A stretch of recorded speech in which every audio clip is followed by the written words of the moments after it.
Hey guys, in this video I'll show you how to change colors in Photoshop.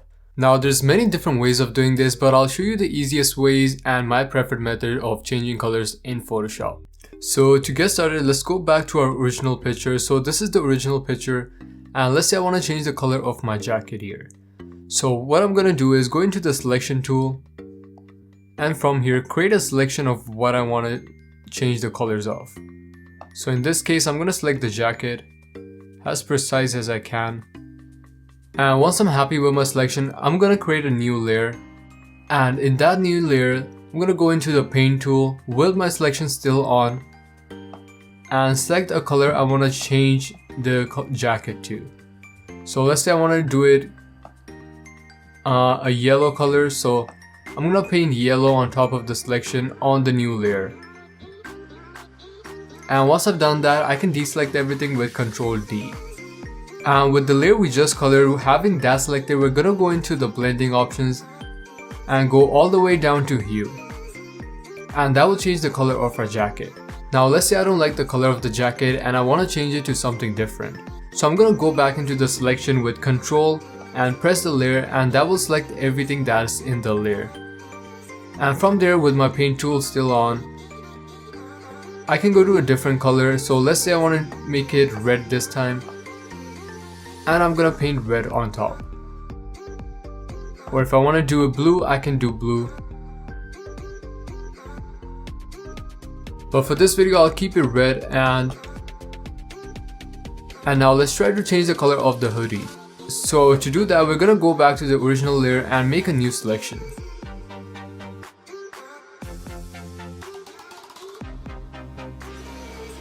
Now for me, the selection tool did a pretty good job of selecting what I wanted to select, but for some cases if it doesn't work, you'll have to use this tool to make manual selections. So using this, you can make manual selections if needed, but for me it did a pretty good job, so I don't need to use that. And I'm just gonna go back and remove the black area right here. Even though if you still have black selected, it won't change the colors of anything. Black and white still say the same color, but I'm gonna make it a little more precise selection.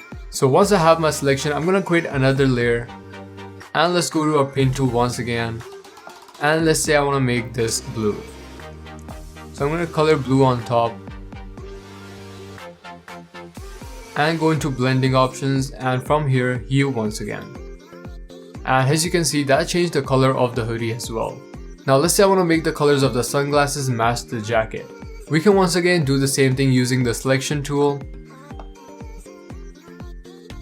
So once I have my selection I'm happy with, new layer, paint,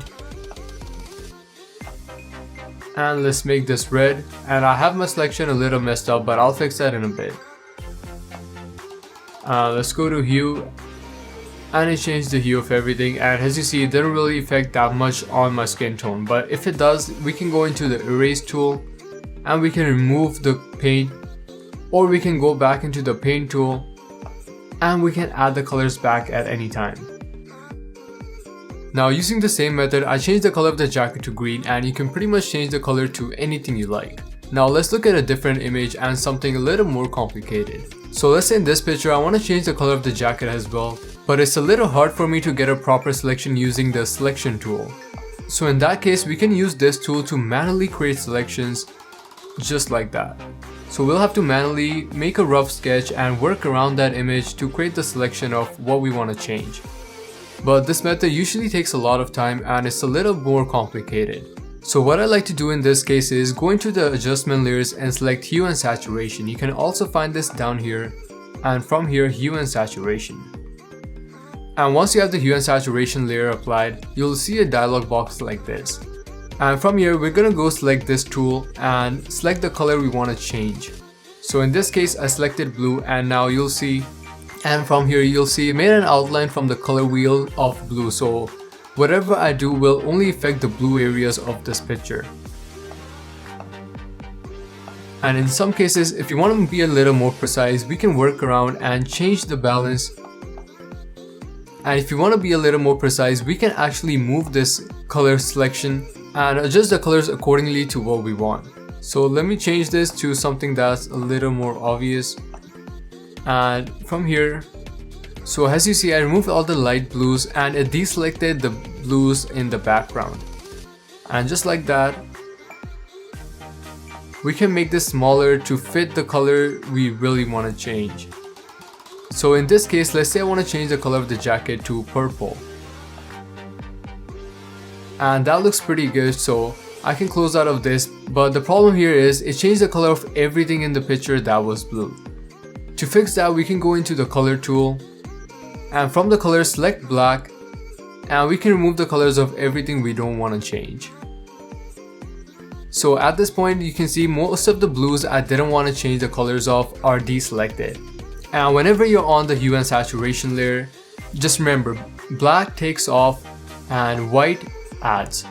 So wherever you add the white paint tool, it will add the color, and wherever you paint with black, it will remove the colors, or it will deselect the layer. Now I did this very rough, but to be a little more precise, we can actually look at the mask by holding Option and then clicking on the mask layer.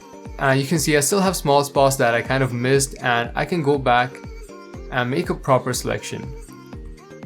And hold Option and press the layer once again to view the original image. I'm gonna go back to white and fill in the gaps. And go back to the mask and remove anything where I don't want to change the colors.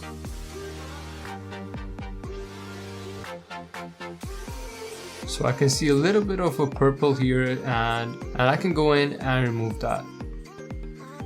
Just like that. So that looks pretty good, and if I hold Command and press the layer once again, I'll see a mask of wherever the color is implied and wherever it's removed. So you can see I still have a little bit of purple here, and so I can go ahead and remove that as well using the black paint tool. And that looks pretty good. Now let's say I want to change the color of the jacket once again. I'm going to go back into the hue and saturation layer and double press on it, and it will bring back the hue and saturation panel. From here, reselect the color, and our color wheel is back. And from here we can change the color once again, and as you see we have a mask implied, so it will only change the color within the mask. So that looks pretty good, but let's say I don't want to change the color of this thing right here. And to do that, once again, go into the paint tool, select the layer mask and paint it with black. And as you see, it kind of changes the color of the sweats as well a little bit, so I'm gonna remove all over the sweats so it doesn't have this weird effect going on. And once I have a proper layer mask, I can go back and change the color or the saturation or even the light at any time. So let's say I want to make this a little bit brighter, and I can do all of that. And yeah guys, that will be it for today. Let me know if this video helped you out, and subscribe for more content like this. And as always, thanks for watching.